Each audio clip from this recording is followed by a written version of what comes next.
had successfully withdrawn, seceded, the Constitution of the United States went into effect. Let's look at that timeline. This is the ratification of the United States Constitution. You got your 9, all the way down to New Hampshire. The Constitution goes into effect June 21st, 1788. But because of traveling distances by horses and carriages, they couldn't get everybody together all at one time. It took a while for them to inaugurate the new government. But by the time they inaugurated it, Virginia and New York had been added. Okay? On February 4th, 1789, George Washington is elected president. March 4th, 1789, the United States government meets for the first time and George Washington is inaugurated. North Carolina entered the Union November 21st, 1789. How many states were in the American Union, were in the United States of America when it was inaugurated under the Constitution? 11. They had all seceded away from the Articles, so they left North Carolina and Rhode Island out there by themselves. North Carolina says, we're not coming in until we see some action on the Bill of Rights, because we don't trust that government. Okay? We were an independent, sovereign nation for 8 months. Rhode Island was out for 14 months before we had all 13 states in the United States again. So from July 4th, 1776, we were not a nation of one, all states staying in the nation to the present day. When we went to the Articles of Confederation, from the Articles to the Constitution, 2 states were not in the Union, did not come until later.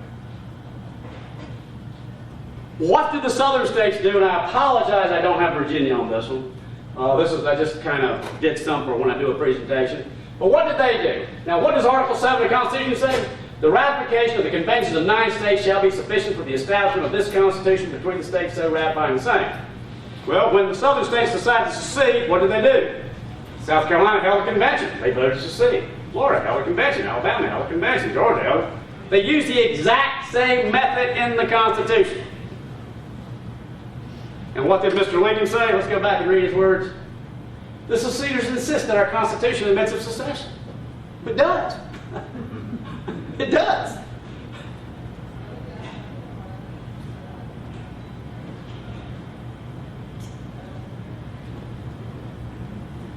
He says this, the express pledge by each and all, the original 13, in the Articles of Confederation, that the Union shall be perpetual, is most conclusive. He's absolutely right. He is absolutely right. The wording in the Articles of Confederation that the Union shall be perpetual is conclusive. It's written in there. Were the Articles of Confederation perpetual? No. Well, they weren't. Was the word perpetual put in the Constitution? Seems like we left that word behind because it wasn't working too well. But let's just look at it. The term perpetual occurs and in fact, the title of the Articles of Confederation is the Articles of Confederation and Perpetual Union. I mean, you can't get away from it. The term perpetual occurs 5 times in the Articles of Confederation, and it's in the title of the document. Article 13 says, and the Articles of this Confederation shall be inviolably observed by every state in the Union and shall be perpetual. Were they perpetual? No. Every state in the Union recognized the fact that the states had a right to alter their form of government, and that was a higher right than the words in this document right here. The term perpetual was dropped from the Constitution of the United States and appears 0 times. The federal government and union created under the Articles of Confederation, in fact, was not perpetual and was seceded from. Much is said about the sovereignty of the states.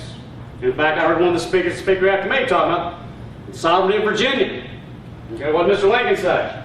He says, but the word is not in the national constitution, nor as is believed in any of the state constitutions.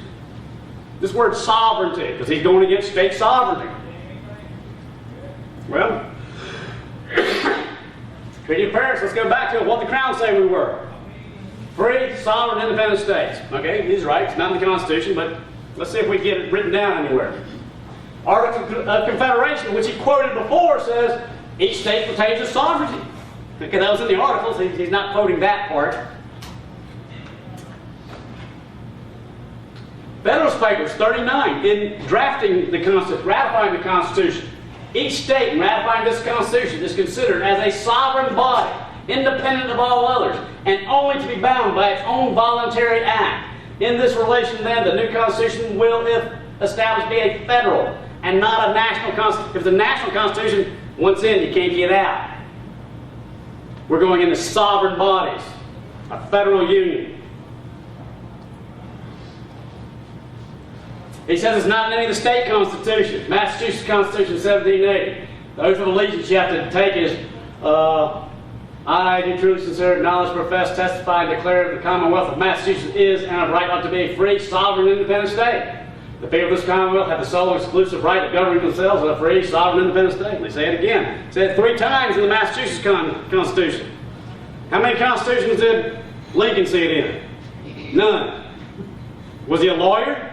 Did he have the authority of the Attorney General and every power to go search 30 constitutions, see if the word's in there?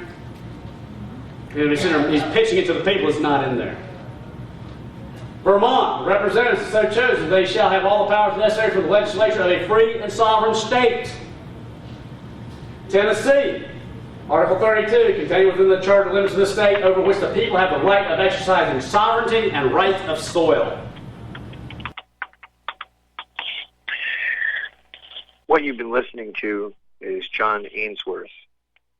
John Ainsworth is a constitutionalist, and in my opinion, a very wise man that people should listen to. We thank you for joining us at Resurrect the Republic, and we'd like you to go to resurrecttherepublic.com. We're going to be switching over to Vimeo, which is a new video platform. We are finished with things censored. We had a video based on the secret constitution going viral. And, they can't have that. So, we're coming back swinging, people. So we could use those donations at resurrecttherepublic.com. Click on PayPal. Thank you very much. See you next time on Resurrect the Republic.